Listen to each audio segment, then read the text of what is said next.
Em discussão única e votação, a moção número 19/2024, de autoria coletiva, moção de apoio ao projeto de lei 2687/2022, em tramitação no Senado Federal. Com a palavra, um dos autores para a leitura da moção.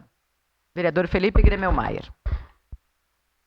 Senhora Presidente, senhores vereadores, os vereadores e vereadoras que presentes subscrevem, observando as normas regimentais, propõem a moção de apoio ao projeto de lei número 2687/2022, em tramitação no Senado Federal, que classifica o diabetes mellitus tipo 1 autoimune como deficiência para efeitos legais, conforme argumentações que seguem. Segundo o Ministério da Saúde, o diabetes mellitus é uma síndrome metabólica de origem múltipla, decorrente da falta de insulina e ou da incapacidade desse hormônio exercer adequadamente os efeitos no organismo. É caracterizada por altas taxas de açúcar no sangue de forma permanente. Dentre 16,8 milhões de pessoas com diabetes no Brasil, 564 mil são do tipo 1, segundo os autores da proposta legislativa, e em tal tipo de diabetes ocorre a destruição de células produtoras de insulina pelos anticorpos, em decorrência de defeito no sistema imunológico.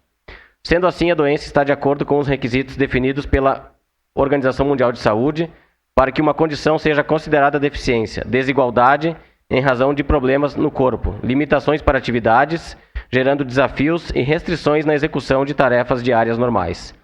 Importante salientar que a classificação como deficiência existe em diversos países, como Reino Unido, Espanha, Alemanha e Estados Unidos. Portanto, dada a urgência e a importância do tema, solicitamos ao nobre pares que aprovem a presente moção e ato contínuo que seja enviada à presidência do Senado Federal, aos 3 senadores do Estado do Rio Grande do Sul, à Secretaria Municipal da Saúde, à 5ª Coordenadoria Regional de Educação e ao Grupo de Familiares Gotas de Vida de Caxias do Sul.